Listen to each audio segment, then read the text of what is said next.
नमस्कार, मैं हूं संजय राजन। आप देख रहे हैं एपेक्स न्यूज इंडिया।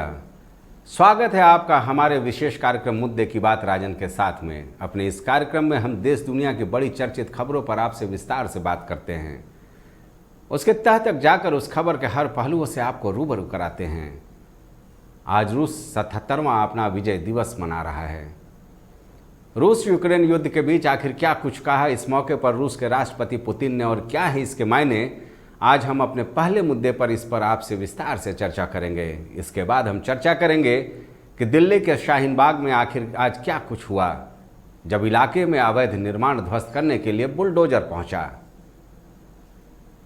बात हम करेंगे ताजमहल को लेकर उठाए जा रहे नए विवाद की, और आखिर में हम बात करेंगे काशी और मथुरा में जारी विवाद की। अचानक ऐसे विवादों की आंधी क्या मायने रखती है, इन विवादों पर हम आपके साथ विस्तार से चर्चा करेंगे। तो आइए शुरू करते हैं आज का अपना ये विशेष कार्यक्रम मुद्दे की बात राजन के साथ।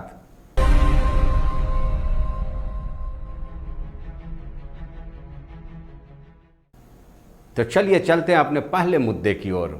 मैंने आपको बताया कि आज का हमारा पहला मुद्दा रूस से जुड़ा है। वैसे सुर्खियां तो ये भी हैं कि पाकिस्तान के पूर्व प्रधानमंत्री इमरान खान के करीबी शहबाज सरकार का शिकंजा कसता जा रहा है। इमरान खान की पत्नी के करीबी माने जाने वाले फराह खान पर करीब 400 करोड़ रुपए के गबन का आरोप लगा है। इस मामले की वहां पर जांच जारी है। सुर्खियों में श्रीलंका के हालात भी हैं। अभी अभी जो खबर आ रही है कि श्रीलंका के जो प्रधानमंत्री हैं महेंद्र राजपक्षे, जैसा कि मैंने अपने पिछले कार्यक्रम में बताया था कि वो इस्तीफा दे सकते हैं, आज उन्होंने इस्तीफा दे दिया है अपने पद से। लेकिन आज की सबसे चर्चित खबर रूस के आज जो विक्ट्री डे परेड वहाँ पर हुआ है उससे जुड़ी हुई है। रेड स्क्वायर में हुए परेड में रूस ने जमकर अपना शक्ति प्रदर्शन किया है। चर्चित खबर इसलिए है ये कि रूस यूक्रेन युद्ध पर सारी दुनिया की निगाहें टिकी हुई हैं। इस 77वें विक्ट्री डे परेड के जरिए रूस ने दुनिया को दिखाने की कोशिश की है कि सामरिक रूप से उसके शक्ति का कोई मुकाबला नहीं कर सकता है।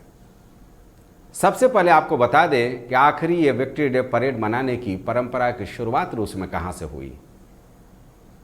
दरअसल आज से 77 साल पहले यानी 1945 में आज ही के दिन रूस ने युद्ध में जर्मनी को शिकस्त दी थी। आज ही के दिन यानी 9 मई को द्वितीय विश्व युद्ध के दौरान रूसी सेना ने नाजी सेना को करारी शिकस्त देकर बर्लिन पर अपना परचम लहराया था। अब जबकि रूस यूक्रेन पर पिछले करीब 2 महीने से हमलावर है, सबकी निगाहें इस परेड पर टिकी हैं। माना यह जा रहा था कि इस मंच से पुतिन कहीं यूक्रेन फतह के लिए कोई बड़ा ऐलान न कर दे। हुआ भी ऐसा ही। अब देखिए रूस के राष्ट्रपति ने इस मंच से यूक्रेन के साथ युद्ध पर क्या कुछ कहा। पुतिन ने अपने देशवासियों को भरोसा दिया है कि इस युद्ध के जरिए वो रूस की मातृभूमि की रक्षा कर रहा है। पुतिन ने युद्ध में शामिल सैनिकों का हौसला अफजाई करते हुए कहा कि हमारे सैनिक आत्मविश्वास से लड़ रहे हैं, इस लड़ाई में हमारी जीत जरूर होगी। पुतिन ने एक बार फिर दोहराया कि नाटो देशों से रूस को खतरा है। यूक्रेन अब परमाणु हथियारों की ओर बढ़ रहा है, यानी ये बात बिल्कुल साफ है कि रूस तब तक शांत बैठने वाला नहीं है। जो इस मंच से ऐलान किया है पुतिन ने, उसका अगर मायने निकालने की हम कोशिश करें तो बिल्कुल साफ है। पुतिन जीत का दावा कर रहे हैं, यानी रूस तब तक शांत नहीं बैठने वाला है जब यूक्रेन पर फतह नहीं कर लिया जाए। या आप ये कह सकते हैं कि इस मंच से रूस ने ऐलान कर दिया है कि हर हाल में रूस इस युद्ध को जीत कर ही रहेगा। जानकारों के माने तो आज के बाद रूस का तेवर यूक्रेन को लेकर और आक्रामक होने वाला है। यूक्रेन के ज़्यादातर शहरों को रूस ने बिल्कुल तबाह कर दिया है। हर तरफ तबाही का मंजर है। इस बीच एक घटनाक्रम और इसी से जुड़ी हुई है जिससे मैं आपको अवगत करा दूं। रूस के इस तेवर के बीच कनाडा के प्रधानमंत्री जस्टिन ट्रूडो अचानक यूक्रेन पहुंचकर राष्ट्रपति जेलेंस्की से मुलाकात की।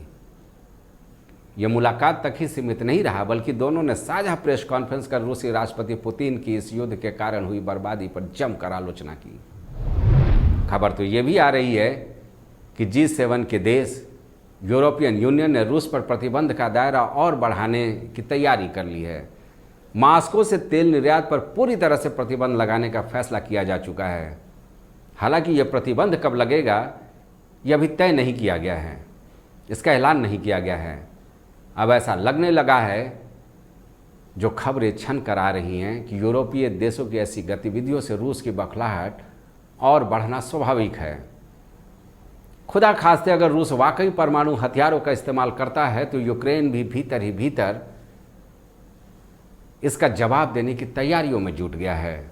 दोनों देशों के क्रिया प्रतिक्रिया में ऐसा लगने लगा है कि भारी विध्वंस की संभावनाएं हैं, जो पूरे विश्व के लिए घातक होगा।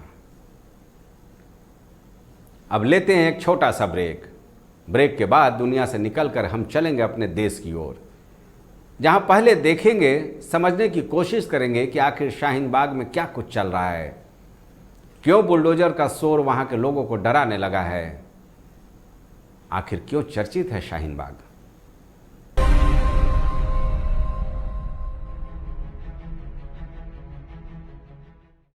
क्या कहती है ग्रहों की चाल, कौन सा उपाय बदलेगा आपकी किस्मत, आज क्या करें क्या ना करें, आपकी हर समस्या का हमारे पास समाधान। पंडित दीनदयाल मणि त्रिपाठी के साथ जल्द आ रहा है भाग्य कनेक्शन, सिर्फ एपेक्स न्यूज इंडिया पर सच के साथ।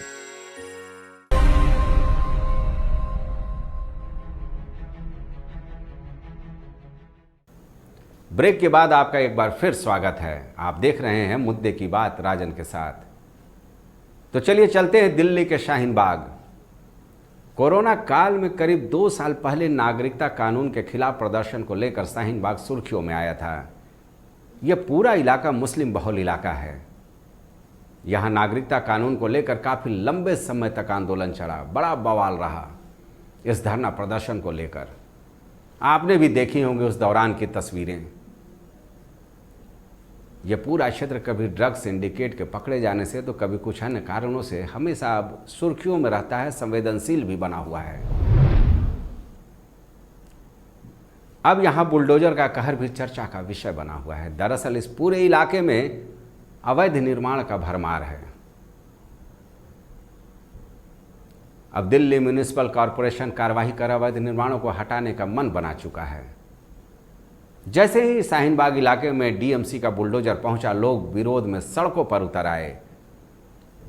एक बवाल के हालात साफ तौर पर तस्वीरों में देखा जा सकता था। कुछ महिलाएं जमीन पर लेट गई विरोध करने के लिए, तो कुछ लोग बुलडोजर पर ही सवार हो गए। बुलडोजर लेकर आने वालों के लिए शामत हो गया जो यहां पर माहौल बना। इस बवाल को देखते हुए मौके पर पहुंची पुलिस ने हालात को किसी तरह से काबू में करने की कोशिश की। कुछ लोग गिरफ्तार भी किए गए। लेकिन अब समझाता हूं कि शाहीन बाग को लेकर के सियासत क्यों चरम पर है। शाहीन बाग का बवाल अपने जगह, लेकिन अब इस बुलडोजर कार्रवाई को लेकर तमाम सियासी दल भी मैदान में कूद पड़े हैं। कांग्रेस और आम आदमी पार्टी के कई नेता यहां शाहीन बाग पहुंचे, बुलडोजर का विरोध करना शुरू कर दिया। तमाम तरह के बयान आए। इस बुलडोजर कांड को आप समझिए, दिल्ली नगरपालिका पर बीजेपी का कब्जा है, जबकि सरकार पर केजरीवाल की पार्टी काबिज है। दिल्ली में नगरपालिका चुनाव को लेकर के पहले ही आम आदमी पार्टी और बीजेपी के बीच एक तनातनी का दौर चल रहा है। पहले परिसीमन के नाम पर इस चुनाव को आगे बढ़ाने का आरोप आम आदमी पार्टी की ओर से लगाया गया। अब ये नया मामला आया है शाहीन बाग का। इस चुनाव को लेकर ही पूरे मामले में वोट की राजनीति शुरू हो गई है। जो अकलियत के हिमायती हैं वो दिल्ली नगर निगम की कार्रवाई की खिलाफत कर रहे हैं, और बीजेपी सरीखे पार्टी वोटों के ध्रुवीकरण की नीति के तहत शाहीन बाग को निशाने पर ले रहे हैं। जहां वीरपुरी में दंगे के बाद पहुंचे बुलडोजर को अदालत के आदेश के बाद वापस लौटना पड़ा। अब शाहीन बाग मामले में भी ऐसी ही संभावना बनती नजर आ रही है। हालांकि आज मामला सुप्रीम कोर्ट में गया था। सुप्रीम कोर्ट ने यह कहकर मामले पर सुनवाई करने से इनकार कर दिया कि ऐसे मामलों को हाई कोर्ट में लेकर जाएं। अब मामला हाई कोर्ट में भी जाएगा, और हमें लगता है कि इस पूरे इलाके के लोगों को भी एक बड़ी राहत हाई कोर्ट के जरिए मिलेगी, उस पर देखने वाली बात होती है, ये अदालत का मामला है। इन सबके बीच ये भी एक बड़ी हकीकत है कि कानून किसी को भी, चाहे वो किसी जाति धर्म का हो, अवैध निर्माण की इजाज़त नहीं देता है। ऐसे में शाहीन बाग के अवैध निर्माण पर अगर बुलडोजर चलता है तो ये गैरकानूनी नहीं कहा जाएगा। लेकिन इस कार्रवाई का जो वक्त निर्धारित किया है डीएमसी ने, निश्चित तौर पर उसको लेकर के प्रतिक्रियाएं आना स्वाभाविक है। अचानक डीएमसी को इसे हटाने की या चुनावी माहौल में क्यों आने लगा, इस बात को लेकर हर तरफ चर्चा हो रहा है। चलिए आने वाले दिनों में हम भी देखते हैं, जिस तरह से वहाँ के मेयर ने बयान दिया है कि दिल्ली के किसी भी इलाके में अवैध निर्माण को बख्शा नहीं जाएगा। आप भी देखिए, हम भी देखते हैं कि शाहीन बाग के अलावे दिल्ली नगर निगम का बुलडोजर और कहाँ कहाँ चलता है। अब लेते हैं एक छोटा सा ब्रेक के बाद हम चलेंगे अपने अगले मुद्दे पर और बात करेंगे कि देश में एक के बाद एक किस तरह से विवाद खड़े किए जा रहे हैं। इसमें हम बात करेंगे सबसे पहले ताजमहल को लेकर आखिर क्या कुछ विवाद खड़ा किया जा रहा है।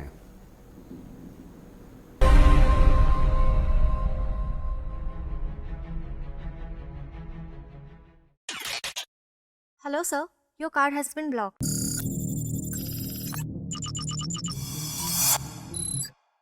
What the hell? ये किसने मेरे अकाउंट से निकाल लिए पैसे? एक रात का क्या रेट लेती हो?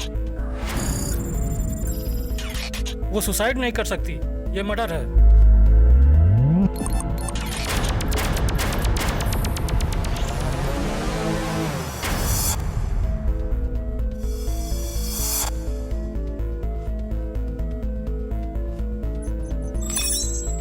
अखिल, बाटला, आदिति, राणे मिलिए 4 होनहार काबिल साइबर क्राइम एक्सपर्ट। ये टीम मुश्किल से मुश्किल कोड करे ब्रेक। आईपी एड्रेस ट्रेस हो चुका है। ये तो कोई मनी एक्सटॉर्शन का मैटर लग रहा है। We want them to make a tiny mistake so that we can nab them. तुम्हें मोबाइल ऑनलाइन पढ़ाई के लिए दिया था नू।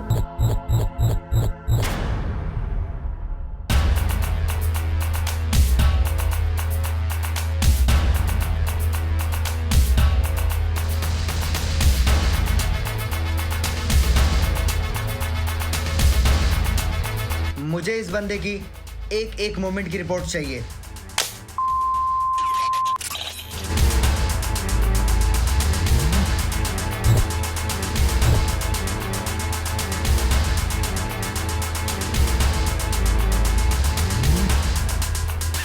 ये फ्रॉडस्टर बड़े चालाक होते हैं,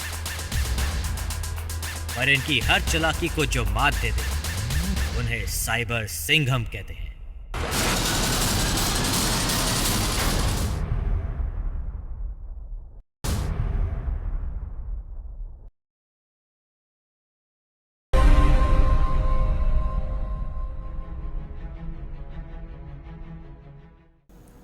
ब्रेक के बाद आपका एक बार फिर स्वागत है। तो हम बात करेंगे आखिर क्यों अचानक देश में एक के बाद एक ऐसे विवाद खड़े किए जा रहे हैं जिससे सांप्रदायिक माहौल खराब करने की कोशिश की जा रही है। अब देखिए ना, ताजमहल जिसे दुनिया अपना धरोहर मान चुकी है, अब सियासत इस कदर हो गया है कि ताजमहल को लेकर भी विवाद खड़ा किया जा रहा है। कई हिंदूवादी संगठन इसे भगवान शिव का मंदिर बताकर प्रोपेगेंडा चला रहे हैं। कुछ लोग इसे तेजो महाल्या का नाम देते हैं। तर्क ये दिया जाता है कि बाद में अपभ्रंश बनकर तेजो महाल्या ही ताजमहल हो गया। मुझको याद है जब शुरुआती दौर में इस पर विवाद शुरू किया गया था, उस वक्त भी मैंने कुछ इसी अंदाज में ऐसी खबरों की खिलाफत की थी। इतिहास में हमने पढ़ा है कि किस तरह शाहजहां अपनी बेगम की याद में इस बेशकीमती इमारत को तामील किया। अब विवाद करने वाले इसे शिवालय बताकर ताजमहल में बंद कमरों को खुलवाकर सर्वे कराने की मांग कर रहे हैं। दावा इस बात का है कि इन बंद कमरों में हिंदू देवी देवताओं के अवशेष हैं।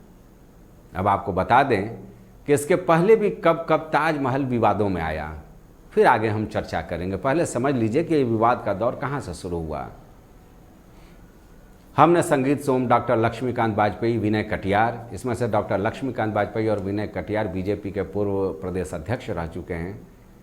ऐसे बीजेपी के फायर ब्रांड नेताओं के बयानों पर कई बार चर्चा की है।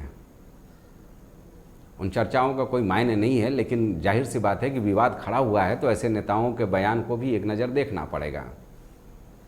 लेकिन अभी इससे हट करके जो चर्चित विवाद रहा है ताजमहल को लेकर, हम उस पर चर्चा करेंगे। अलग अलग वक्त पर इन नेताओं ने ताजमहल को लेकर तमाम विवादित बयान दिए। आज भी आप पूछेंगे इनसे तो इनके बयान में कोई बहुत बड़ा फ़र्क नज़र नहीं आएगा। ये नेता ताजमहल को तेजो महाल्या ही मानेंगे। अब देखिए, आप भी पढ़िए कि किस तरह से कब कब ताजमहल को लेकर के विवाद आया था। पहला विवाद 24 अक्टूबर 2012 को वनवासी सत्संग समिति थी। आगरा में एक सत्संग कार्यक्रम चल रहा था। कुछ सदस्य ताजमहल का दर्शन करने रामनामी के साथ पहुंचे थे। उनको ताजमहल में प्रवेश करने से रोक दिया गया। उस वक्त बड़ा बवाल हुआ था। 2017 में दिल्ली में सुपर मॉडल इंटरनेशनल प्रतियोगिता में भाग लेने आई 2 मॉडल रामनामी दुपट्टा पहनकर यहाँ पहुँच गई थी ताजमहल देखने। उनका दुपट्टा उतरवा कर ही उनको प्रवेश देने की इजाज़त मिली। 2017 में ही भगवान कृष्ण का वेश धारण करने वाले पर्यटक को ताज परिसर में प्रवेश नहीं दिया गया। अलग अलग जगह की अलग अलग मान्यताएं हैं। मई 2022 में जगतपुरी परमहंसाचार्य का भगवा कपड़े और धर्मदंड के साथ ताज परिसर में घुसने मामले को लेकर के विवाद हुआ। उनकी गिरफ्तारी की गई, उनको अंदर जाने नहीं दिया गया। वो वहाँ पर जाकर के जलाभिषेक करना चाहते थे। 2017 सूबे में बीजेपी की सरकार बहुमत से काबिज हुई। सूबे की सत्ता पर मुख्यमंत्री योगी आदित्यनाथ बैठे। इस वक्त एक बड़ा फैसला लिया था सरकार ने। ताजमहल को पर्यटक बुकलेट से ही हटा दिया गया। तब विरोधी दलों ने उस वक्त भी इसका जमकर विरोध किया था, क्योंकि उत्तर प्रदेश की पहचान अगर है तो आगरा के ताजमहल से भी है। विदेशी पर्यटक जितनी भारी तादाद में आगरा पहुंचते हैं इस ताजमहल को देखने के लिए, कोई दूसरा और कोई पर्यटक स्थल नहीं है जितना यहाँ पर विदेशी पर्यटकों का आवागमन होता है। बहरहाल ये सियासत है, इसमें मुद्दों की कमी नहीं हो सकती। लेकिन मेरा ये मानना है कि जिस ताजमहल की पहचान पूरी दुनिया में है उसे विवादों में नहीं घसीटा जाए तो बेहतर होगा। इसे प्यार मोहब्बत की निशानी ही रहने दिया जाए तो बेहतर होगा। मामला अदालत में है, देखते हैं क्या कुछ होता है। अभी तो फिलहाल विवाद का दौर जारी है और देखने वाली बात होती है कि ये घटनाक्रम कौन सा मोड़ लेता है। मजबूरी है एक ब्रेक लेने का। ब्रेक के बाद एक और विवाद पर हम चर्चा करेंगे। आपसे काशी के ज्ञानवापी मस्जिद और मथुरा को लेकर, शाही मस्जिद को लेकर आखिर क्या विवाद है, उस पर भी आपसे विस्तार से चर्चा करते हैं।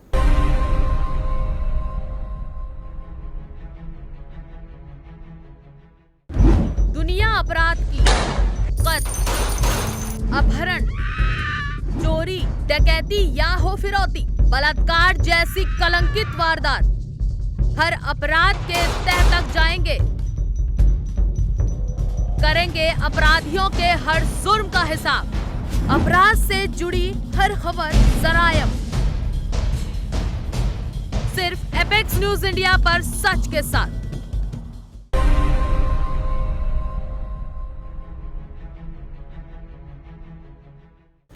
ब्रेक के बाद आपका फिर स्वागत है। तो चलिए जरा नज़र डाल लें काशी के ज्ञानवापी मस्जिद को लेकर उठ रहे विवाद पर। अदालत में मामला चल रहा है। आज सुनवाई होनी थी लेकिन मामले को कल तक टाल दिया गया है। दावेदारों का मानना है कि जहां आज ज्ञानवापी मस्जिद है, आज से 2000 साल पहले विश्वनाथ मंदिर का वो हिस्सा हुआ करता था। औरंगजेब ने मंदिर को ध्वस्त कर मस्जिद तामील कराई। अदालत में पहुंचे याचिका के मद्देनज़र सिविल कोर्ट यहां का सर्वे करा रहा है। हंगामा का दौर जारी है। इस सर्वे पर क्या कुछ बवाल चल रहा है, इसके बारे में हमने पिछले एपिसोड में आपसे विस्तार से चर्चा की थी। खबर ये भी आ रही है कि इस पूरे मामले में वाद दाखिल करने वाली राखी सिंह अपनी याचिका वापस लेने के मूड में हैं। हालांकि मान मनोबल का दौर चल रहा है, वो वापस लेती हैं याचिका या नहीं, ये तो देखने वाली बात होगी। लेकिन अब इस मामले में इतने हिंदू संगठन खड़े हो गए हैं कि फिलहाल ये विवाद शायद ही थमे। वैसे भी बीजेपी के अति उत्साहित कार्यकर्ताओं का एक नारा है जो अक्सर चुनाव के वक्त देखने को मिलता है, अयोध्या हुई हमारी है, अब काशी मथुरा की बारी है। अब देखते हैं कि आखिर काशी के बाद मथुरा को लेकर क्या कुछ विवाद चल रहा है। यहाँ भी मामला अदालत तक पहुँच चुका है। दरअसल मथुरा के केशव देव मंदिर के जमीन पर बने शाही मस्जिद को लेकर विवाद है। अदालत में अर्जी दाखिल की गई है कि कटरा केशव देव के करीब 13 एकड़ जमीन में शाही मस्जिद बनाया गया है, उसे हटाया जाना चाहिए। अब तक इस मामले में 5 वाद दायर हो चुके हैं। अब देखिए कब कब इस मामले को लेकर हिंदूवादी संगठन अदालत गए। इस ग्राफिक्स के जरिए आप समझ सकते हैं। मथुरा की अदालत में 25 सितंबर 2020 को पहला वाद दायर हुआ था। सुनवाई के बाद 30 सितंबर को ये वाद खारिज कर दिया अदालत ने। बोला नहीं, इस जो वाद है, ये जो याचिका है, इसका कोई मायने नहीं है। अदालत ने खारिज कर दिया। लेकिन जो वहाँ के संगठन थे वो भला कहाँ मानने वाले। 12 अक्टूबर को जिला जज की अदालत में एक और वाद दायर किया गया। इस बार जिला अदालत ने इसे स्वीकार कर लिया और आगे की सुनवाई की कार्रवाई शुरू कर दी है। इस पूरे विवाद में 4 पक्षकार बनाए गए हैं। पहला श्री कृष्ण जन्मस्थान सेवा संस्थान है, श्री कृष्ण जन्मभूमि ट्रस्ट है, तीसरा शाही मस्जिद ईदगाह कमेटी और चौथा प्रदेश सुन्नी सेंट्रल बोर्ड। अदालत ने चारों को नोटिस जारी कर जवाब मांगा है। सुनवाई अगले महीने होने की संभावना है। अदालत अपनी जगह मामले पर गंभीरता से विचार करेगा, क्योंकि हम सब बंधे हुए हैं अदालत के आदेश को मानने के लिए। लेकिन इन सब के बीच मामले की सुनवाई के पहले ही तूल देने की जो सियासतदान कोशिश कर रहे हैं, जो हिंदूवादी संगठन मैदान में डट गए हैं, इससे कहीं ना कहीं देश की एकता को खतरा पैदा हो रहा है। मेरा सवाल अदालत की कार्रवाई पर नहीं है। मेरा सवाल सिर्फ इस बात पर है कि देश के सांप्रदायिकता को एक तरह से कहा जा सकता है कि छिन्न भिन्न करने की जो कोशिश चल रही है अलग अलग हिंदूवादी संगठनों के जरिए, कहीं अजान वर्सेज हनुमान चालीसा, तो कहीं रामनवमी के जुलूस पर पथराव, तो कहीं अकलियत के कुछ युवाओं पर हमला, इस तरह की जो घटनाएं आ रही हैं, इससे देश की एका खंडित होने का खतरा पैदा हो गया है। देश की एकता पर खतरा मंडराने लगा है। अब देखिए आगे क्या होता है। विवादों पर अदालत क्या फैसला सुनाती है। लेकिन इस पूरे मामले को लेकर बीजेपी और गैर बीजेपी दलों में बयानबाजी का दौर लगातार जारी है।